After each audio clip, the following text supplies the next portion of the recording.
Hi everyone, welcome to my first fanfic review. Think if Harry Potter and the Handmaid's Tale had a baby, which is fitting for the theme. Buckle up for trauma dumping, the good, the bad, and the in-between. Before we start, I have to mention this is not a light read. There's a bunch of trigger warnings from sexual abuse, self-harming, guts coming out of lower bellies, eyes popping out of the sockets, and the list goes on. The first 25% of the book was basically torture, but I'll share more about my own reading experience at the end of the video. Just one more mention, I hope you're somehow familiar with the Harry Potter universe, since Manacled is a fanfic of the series that happened sometime after the 6th book. Before you ask, I do not agree with the Harry Potter author views on trans people. I wish she had focused more of her energy and time on making Fantastic Beasts a good movie series rather than hating Rents. I feel like this is also a great opportunity to say I love trans people, and my channel will always be a safe space for everyone except transphobics. So moving on. Our story begins sometimes after the war. Hermione has been locked up in a dark cell for God knows how many months. Her power is taken away by these copper manacles. She's been kept in the dark for so long that her magic has hidden some of her memories, even from herself over trauma. Memories that Voldemort wants to recover since it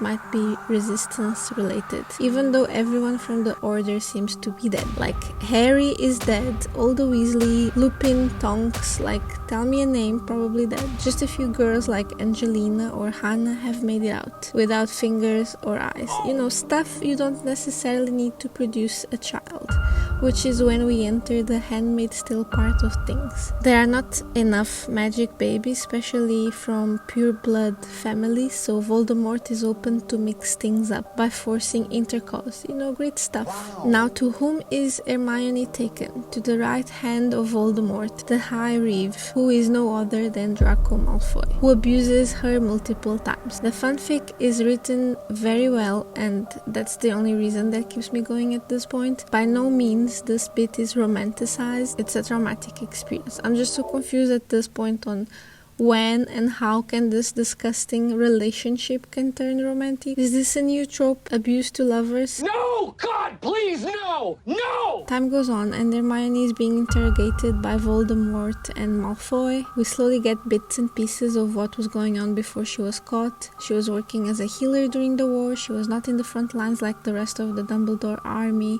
She also took a master in potions and she was freaking useful in the war. There were not many healers, so she basically never got a break. This role did grew her distance with Harry and Ron and basically everyone else. Her view on their war approach also made her distant from them, since as she had first insight in how people were dying over dark magic, she couldn't understand why wasn't the resistance fighting with also stronger spells. Remember how in the books Harry won Voldemort over a Expelliarmus spell? Here, not so useful. At the same time she's getting all these fragments, Hermione is being abused 5 times a month. Besides the abuse, she's going through panic attacks, agoraphobia. There's this Death Eater Montagari who's having an affair with Malfoy's wife. Yeah, he's married, Astoria, who tries to rape her. Malfoy literally pulls his guts out. Yikes. Then Astoria, wanting revenge, comes for Hermione, wanting to pop her eyes out. Draco comes again to the rescue. At this point, Hermione is like, maybe there's some good in him. I'm hoping the same, girl. This makes her spiral and she tries to kill herself. He's an assassin and her abuser. She's developing Stockholm Syndrome. After 6 months without getting pregnant, the Aunt Lydia of the book Healer Sprout hands her, without telling her, an aphrodisiac potion, so her body responds positively to the abuse. It's disgusting. So at this point I'm like, dear author, send Lin Yu. Why? I ask myself too, why am I reading this? It's giving a little life vibes. I must add that during all this time, Malfoy is not necessarily mean to her. I mean, sometimes he is, but besides helping her multiple times, he takes her for walks. God, what am I saying? I like he lets her read the newspaper. I sound crazy. A note about this newspaper's bit: to keep herself busy, Hermione starts making origami cranes out of scraps of paper, something her dad taught her. If she makes 1,000, she gets to make a wish. She folds more than that, but eventually forgets how to fold them because during one of the legitimacy sessions, Voldemort rips the memory of her dad teaching it. Hermione does get pregnant, and after weeks of being in bed without moving, with Draco coming and holding her hand at times to comfort her, she wakes up and she's like, there is something I have to do, and bam, we're brought back in time. Hopefully to understand this very weird thing that's going on. Hermione is working as a healer during the war with Madame Pomfrey at the Grimmauld place. Between saving lives and making potions, she's trauma-free. I mean, as much as she can, she's still experiencing death every day. But it's definitely a breather from the first quarter of the book, because she has access to her magic. She basically stores her bad memories in boxes and cabinets, as if her mind is an archive room, so she can focus on her daily tasks. The Order is losing the war, but most people are alive, like Harry, Ron, Minerva, who is now running an orphanage. Hogwarts has been converted to a prison, and as they are losing the war, Moody approaches Hermione with a proposal. There has been a spy that has requested her in exchange of giving them information. For now and even after the war. Guess who? Malfoy. That has been years since they last saw each other, and the young man can take her out of his head. But do you see this, guys?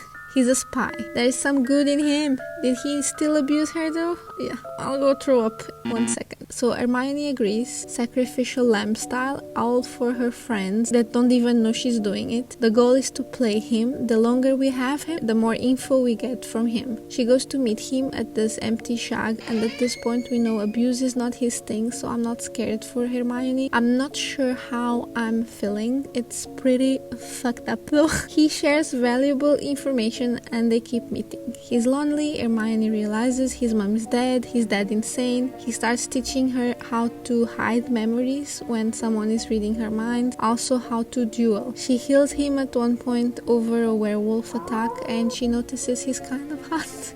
Even though he still murdered Dumbledore, she ends up finding out Dumbledore would be dying anyway, the ring curse, remember? Also, that even though he killed many people, he didn't do it in a cruel way. There's this whole thing about Colin. He was Hermione's first dead patient, and Draco actually tried to get him out, like tried to get him enough time to escape before he was tortured by another Death Eater. One of the infos Malfoy shares with Hermione ends up being a great advantage for the Order, but Malfoy is tortured by Voldemort like pretty bad over it. Hermione heals him over a bunch of weeks, even giving him a heart of iris, which was a gift to clean a soul after using dark magic.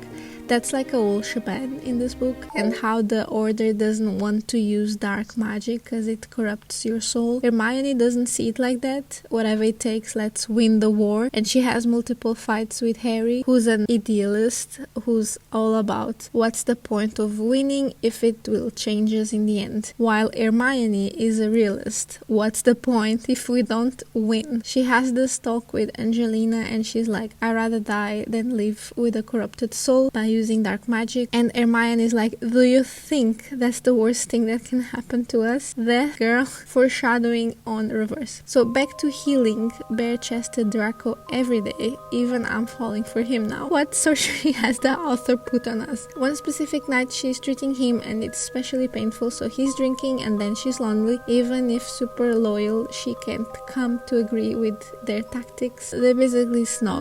That was good. Also confusing. Draco is very protective of Hermione more than any of her friends. She goes foraging stuff all the time for the potions that save everyone, and she's attacked one day by vampires. He brings her a whole bunch of already made potions afterwards, so she doesn't have to go foraging again, and makes her a suit full of protections and temperature control. Someone finally sees her. She works herself to death, sleeps like for 4 hours a day, and no one appreciates her. In the meantime, Ginny gets pregnant, and she asks Hermione to help her hide it from Harry because he's already overwhelmed with war stuff. Hermione doesn't agree with this, but she helps her friend, so they made up this story where Ginny has this infected disease and no one can see her for a year, and they lock her up in a room in the safe house. There's also a point where Kingsley is doubting on Draco's loyalty to the Order. They start thinking he might want to actually take Voldemort's position since he keeps going up in the ranks, and if he doesn't prove his loyalty to Hermione, the Order plans to out him out to Voldemort, which Hermione finds devastating. So as she tries to understand why he's even helping them, to whom he says it was all after his mom was tortured by Voldy. In the end, Malfoy does a vow to her he's loyal to the Order and will never try to take Voldemort's place, but he agrees with Kingsley only if Hermione is kept safe. Then Ron is taken during a mission, and while the responsible people like Kingsley and Moody try to come up with a plan, Harry, being the impatient little whore he is, plans to go with a few wizards like Hermione, who last time she fought in battle was 3 years ago, rescue Ron in what seems to be a trap. It's honestly nerve-wracking because even though they save Ron, Hermione is left alone to fight because they work in pairs. I'm pissed. She's handling herself well. She saves Ron from a werewolf even though he's bitten. She uses dark magic. They're losing. There's too many Death Eaters, and then Malfoy comes to the rescue, ready to kill everyone and take Hermione away, until she's like, you can't leave my friends to die. And he's like, whatever. He takes her away and heals her with her guidance. Guys, I like it. Later, she goes back to check on everyone, proceeds to heal them all, and gets lessoned by Harry Potter on why she shouldn't be using dark magic. She literally saved your best friend life. She's lonely, she's lost. Where does she go? The shack where Malfoy meets her and takes her to a hotel. No. At this point in the story, they really become a thing. Like, they have a situationship going on. They like each other and they're not hiding it from one another. They're hiding it from everyone else, obviously. Every time they say their goodbyes, they say, don't die. They kiss every time they see each other. They're endgame. They are the enemies to lovers personified. They're doomed, though. They know it, we know it, we'll cry. I also need to reference that there is this Sussex lab that is part of Voldemort's side, and at this point we know Hermione blew it up before she was caught. I don't know how yet, but just a heads up. It's a typical creepy lab that served for experiments with prisoners. The Nazi had it, the Japanese too during World War II. It's creepy and no one leaves that place alive. In the meantime, Hermione is pulled to a battle by mistake by Kingsley and she gets very hurt and Kingsley dies. Malfoy tells Hermione that if the Order doesn't prioritize her well-being, he's gonna kill them all. Or kill himself. Which is terrible, and I'm in between cute, or crazy. But hey, the war has been going for 6 years now and everyone is crazy. Hermione and Draco get the Hufflepuff Horcrux, the cup. They destroy it. There's a cute scene when Hermione is holding the Gryffindor sword and Draco is like, what you gonna do? And she's like, I never stopped a cup. Same girl, same. So the Order starts to plan a Hogwarts attack, hopefully the last one. Everyone is confident. Hermione, as the badass she is, creates a bomb that allows them to get in the castle. She's not supposed to be there though, she's supposed to be at the safe house. But as she's talking with Madame Pomfrey, it all clicks and she realizes Harry is also a Horcrux. So she apparates in Hogwarts and tells Harry, because he must know, so he gotta die. But then Hermione is like, no, we should leave, all of us, find a plan, I'll read a book. But Harry's like, no, I'm tired, I want this to end here. And then Hermione tells him Ginny's pregnant. Damn. And he makes her promise she'll take care of them. Then it's the whole scene, the boy who lives comes to die. The best line ever. So first Avada, Harry down. This time there's no Narcissa to check on him. Instead is Lucius Malfoy. Well, what did you expect? He lives. Avada again. 6 times. Harry is dead. It's panic. Neville kills Nagini. Hermione is then taken by Draco and he tells her she can go back to Grimmauld Place. The safe house has been compromised and she must leave ASAP. But Hermione tells him he must get Ginny. If he just gets Ginny, she'll do whatever he wants. But Ginny has been taken to Crazy Lab and Draco agrees to get her, but he ends up blowing up is covered. There's a record he went in. Tomorrow morning, Voldy will know Draco is a traitor. Then they get Snape in the mix, so he stays with Hermione while Draco takes unconscious Ginny away. Hermione is not losing time and she's making her best specialty now: bombs. She's going to blow up the creepy lab. Anyone that's inside is as good as dead anyway, and there will be no record of Malfoy coming in, so he'll be safe. Snape has this moment with her when he's like, I'll do it, and she's like, no, if something happens you have to be the one that destroys the last Horcrux, because we still have one missing, because she will be leaving after to hide away. The last Horcrux, by the way, is the Umbridge medallion that in the first part of the book has been successfully destroyed. So off she goes, ready to come back before Draco does. So she blows up the building, it's beautiful. But then as she's trying to go back and apparate, there's Dementors, to which she struggles to create a Patronus because, I mean, Harry's dead, there's no hope. But she grabs the little memory of her and Draco and she conjures not her otter, but a fucking dragon. Which was what she would call Draco. He's a dragon. Damn. The Dementors are not just escaping, they are dying. Hermione is badass. But then there are also vampires, hags, werewolves, and fucking Montgomery. She does a good job, but she ends up losing against him. He breaks her wand. When she wakes up, she's in jail with other prisoners in Hogwarts. The other members of the Order decaying literally in front of her. And as she realizes she will be interrogated, she starts pushing her memories of Draco back in her mind. Her very organized mind, she's like messing it all up. By the time she has the Manacles put on, her memories are dull. She's in the dark. She knows she's waiting for him until she starts thinking he'll never come for her. Maybe he's dead, until she forgets him. Guys, just checking on you all. How are we holding up? Terribly? Same. She wakes up back in the present and it's a mess and it's painful. She finds out Ginny is alive and well somewhere far away. Her little boy James has Hermione as his godmother. She finds out Draco has a plan to take her out to where Ginny is hiding, but there is no plan for him. With the Death Eater mark, he can't escape. He can't kill Voldemort, he can only hope she'll be safe. But Hermione doesn't want to give up and she still wants to try to remove his mark so they can both run away, while Draco just wants to have some time with her before the end. Hermione, I'm tired. Me too. I just have to mention that there is this awkward convo that Hermione has with Malfoy, one of the first ones. She's like, what should I say? And she just starts a conversation with, so, you're married now.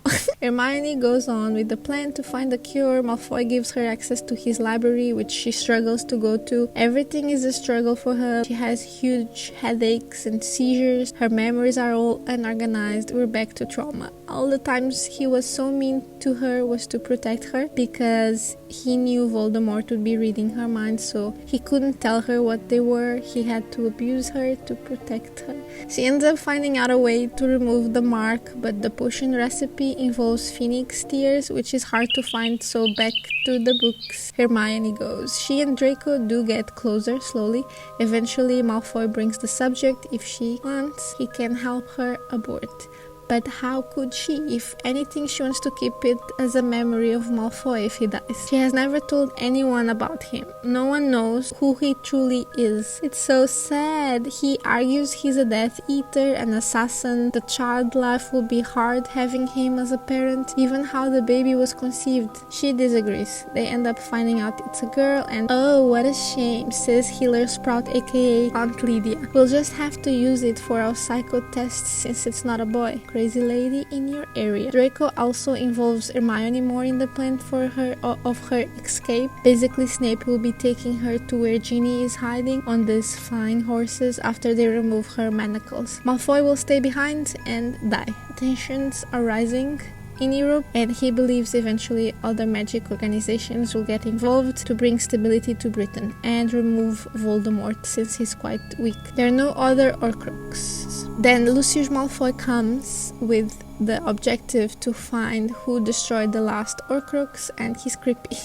Like blood everywhere, sticking the carpet and stuff. Then Astoria also comes back from France where she's been shopping, and let's just say she doesn't appreciate the mess Lucius has done to her estate, argues with him, so he kills her. We can't feel sorry for her because remember the eye socket incident? We found out Snape died in Romania and Draco has to come up with another escape plan for Hermione. I think I mentioned it before, but hey, this book is long.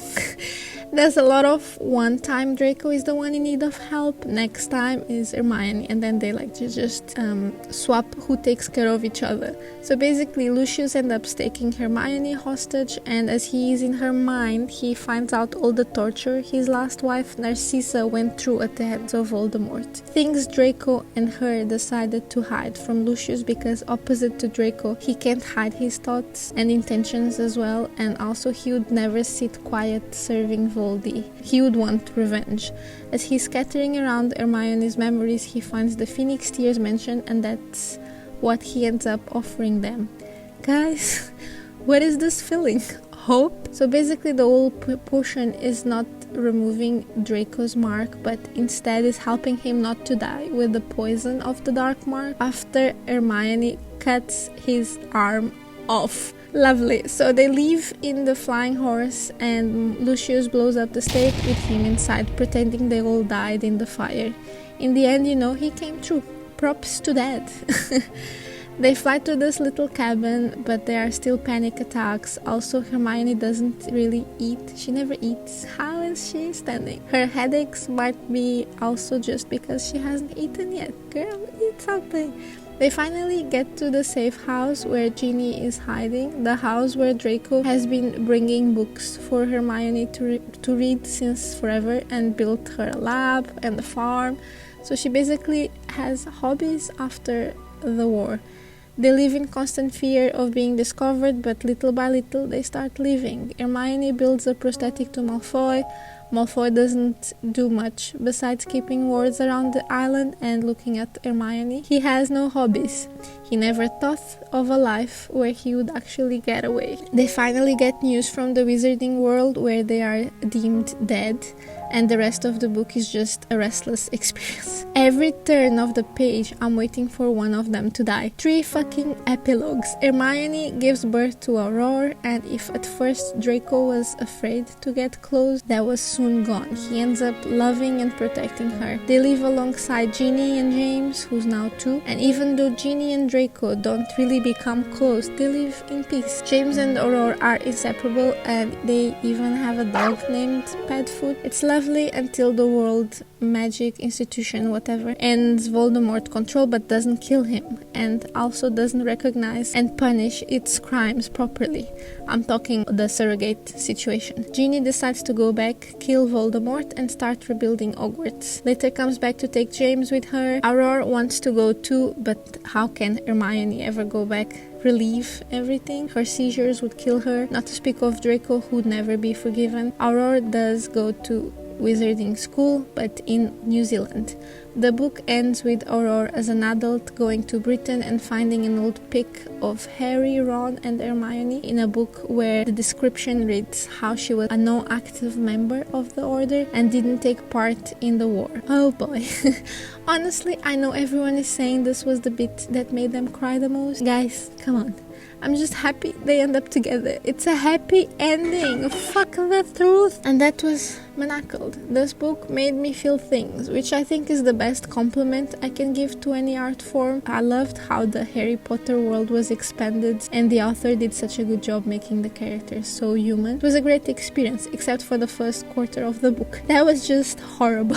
I've heard for Alchemized San Yu created a whole different universe, so I'm curious to see what she came up with. I truly enjoyed all the discussions regarding the idealism and realistic side of the war. As a positive and idealist person myself, I felt how this attitude can be quite damaging in certain situations and how it's not all black and white. Another thing I want to mention is the book timeline, diabolic. I was hooked from start to end. I didn't know what was coming. Unpredictable, it's a great way to describe this book. You feel for the characters. At times there was literally no hope left and it was soul crashing. Those were the moments I felt like crying, like they are doomed So for me, the end was a treat. I couldn't care less about them not being recognized from all that went on. Fuck that. They're alive. They're living the rest of their lives peacefully. That's all they deserve. Peace. Overall, one of the best reads of the year, honestly. It's long, but it keeps you going.